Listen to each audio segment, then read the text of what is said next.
Bienvenue dans cette nouvelle édition. Voici les titres de l'actualité de ce jeudi.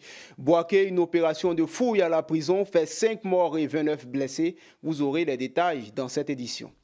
Laurent Gbagbo, Tidjane Thiam, Charles Blé Goudé, Guillaume Soro sont radiés de la liste électorale. Vous aurez la réaction du RHDP, parti au pouvoir, dans ce journal.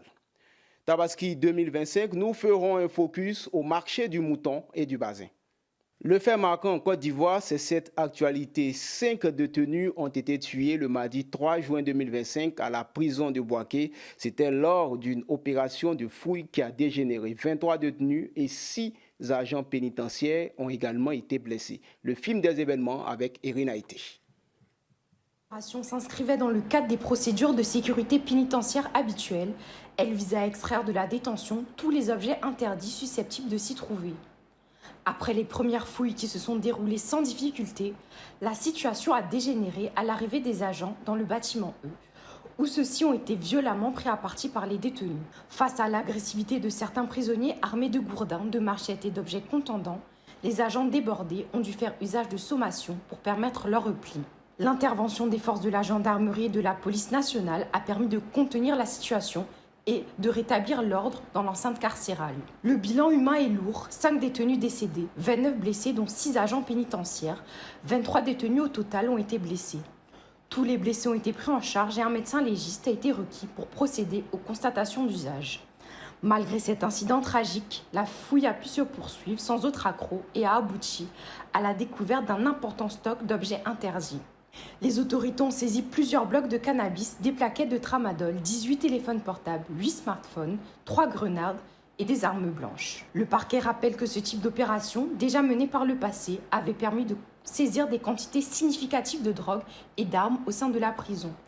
Une enquête a été ouverte pour faire toute la lumière sur les circonstances de cet accident. Politique à présent, Laurent Gbagbo, Tidjane Thiam, Charles Blé Goudé ou encore Guillaume Soro sont radiés de la liste électorale définitive. Le parti au pouvoir, lui, a réagi suite à la publication de cette liste. Au micro de Lucien Aoussi. Les élections auront bel et bien lieu le 25 octobre, dans exactement 5 mois. Le compte à rebours a véritablement commencé. Après l'affichage de la liste définitive, les candidats ont jusqu'à la fin du mois de juin en cours pour boucler leur parrainage et le 26 juillet débutera le dépôt des candidatures. Comme on le voit, le processus est transparent, clair pour tout le monde. Il faut que chacun s'organise pour ne pas rater le train. Parce que le train de la présidentielle 2025 ne sifflera pas 2 fois pour prendre les retardataires. Ceux qui attendent autre chose, une décision politique dans l'intervalle, auront simplement leurs yeux pour pleurer. Le bal des réactions à la liste électorale définitive a donc commencé. Tidjane Thiam a déposé une plainte devant le Comité des droits de l'homme. Des sénateurs du PDCI ont également quitté une séance plénière en guise de protestation. Des conférences de presse du PDCI et du COJEP sont annoncées pour aujourd'hui. Nous y reviendrons. Nous sommes en saison des pluies et c'est aussi une période pour les commerçants de faire de bonnes affaires. Parapluies, bottes, imperméables, tout se vend comme de petits pains. Le business autour de la pluie, c'est un sujet signé d'Indi Inikaï.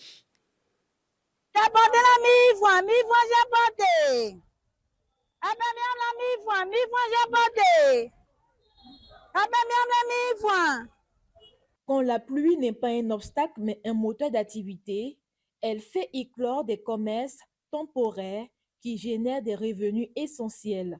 Loin de tout paralyser, elle offre des opportunités. Quand il pleut, ça nous arrange. En tout cas, nous, ça nous arrange. Sans la pluie, on ne peut pas vendre l'imperméable. Il ne veut pas dire comment on gagne, mais c'est que si ça va. On ne se plaint pas. Comme elle, de nombreux commerçants profitent de cette saison pour développer des activités adaptées, comme Conan, vendeur de bottes. En tout cas, à cause de la saison des pluies, nous avons décidé de vendre chaussures en gomme. À cause de la boue même qu'on a choisi, c'est de chaussures même. Voilà, pour faciliter un peu les gens. Certains articles se vendent bien, souvent achetés dans l'urgence pour faire face aux réalités de la saison comme les boues, les flaques, l'humidité. Bottes, parapluies, sachets plastiques sont des petits objets devenus indispensables. Peut-être de passage, comme actuellement nous sommes dans la saison des pluies, je vais acheter quelques bottes. Adamé est beaucoup inondé. Donc, cela, ça nous aide un peu. Bon, à marcher dans la boue. Souvent redoutée pour ces inondations, la saison des pluies est aussi un moment où les activités se réinventent. C'est une saison qui pousse à l'adaptation, à la créativité et à la débrouillardise. Parlons à présent de la Tabaski. C'est demain la fête à Niama. L'abattoir communal ouvert depuis l'année dernière accueille désormais du bétail. Kamel Yao pour plus de précision.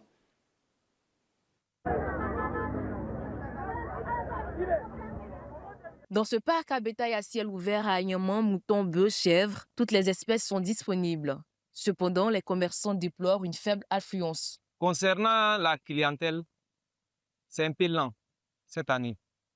Franchement, c'est lent. Ce parc-là est le bienvenu parce que pour quelqu'un qui habite à Bobo, s'il doit aller faire ton achat de moutons à Port-Boué, vu le coût du transport, tout ça, et les embouteillages, vraiment, c'est un peu fastidieux. Voilà, donc on a préféré venir ici ce matin. Voilà, mais je peux dire que les prix sont abordables parce que les prix varient entre 350 000 à débat, 350 000, 200 000, 150 000 et autres. Alors que certains optent pour des moutons ou des bœufs, d'autres acheteurs misent sur une bête plus imposante. D'habitude, c'est bœuf ou mouton. Cette année-là, le chameau mouton. Voilà, c'est comme ça. On cherche l'argent pour ça. La réalité, c'est à 1 500 000. Dans cet abattoir, toutes les dispositions ont été prises pour assurer la sécurité sur le site. Il y a des caméras qui nous permettent de pouvoir surveiller le site. Il y a aussi un système de drone qui est lancé pour contrôler le marché à bétail. Au-delà de cela, nous avons un dispositif de la police du district national qui nous soutient dans la sécurité. Il y a la police municipale dernièrement aussi qui nous donne un coup de main au plan sécuritaire. L'abattoir communal ouvert depuis l'année dernière accueille pour la toute première fois à l'occasion de la fête de la Tabaski la vente de bétail. Parlons toujours de la Tabaski. Aujourd'hui, nous faisons un focus sur le bassin à Abidjan, la capitale économique ivoirienne. C'est un sujet de Fanny Kariga. Assis à même le sol, les artisans de Bazan s'efforcent d'apporter davantage d'éclat à leur création. Communément appelés Bazan-Gossila, ce qui signifie tapeurs de Bazan. Armés de leur bois et de leur bazin, ils mettent tout en œuvre pour satisfaire leurs clients à l'approche de la fête de Tabaski. Ici, sur ce métier, depuis mes grands-parents, depuis la Guinée, après là-bas, Sierra Leone, après la guerre de Sierra Leone, je me suis rendu à Abidjan en 2004. Notre travail là, c'est pas facile. Avant, ça marchait, mais maintenant, on débrouille quand même parce que le marché est déjà gâté. Avant, on s'en sortait bien. Parce qu'en ce moment-là, quand ça marchait là, entre le mois de Tabaski et le Ramadan, au moins comme ça, au maximum, on peut avoir les petits 300 000, 350 000. Mais cette année même, là, même prix de popote, même au moins 50 000 ou 100 000 comme ça, non, on n'a pas pu gagner. Parce que cette année, ce n'est pas marché. Parmi ses clients, on retrouve Souleymane Sanogo qui ne manque pas de souligner l'importance de ce service. Nous donnons pour taper, c'est pour que ça puisse bien briller. Non, le bazin, c'est un habit traditionnel. On le fait taper. Le fer à repasser ne peut pas donner l'éclat. Au contraire, le fer à repasser dégrade le bazin, en quelque sorte. À chaque fête de Tabaski, l'engagement des artisans de Bazan-Gossila rappelle l'importance de la culture et du savoir-faire dans la célébration des traditions. Vous retrouverez plusieurs sujets sur la Tabaski dans nos prochains journaux.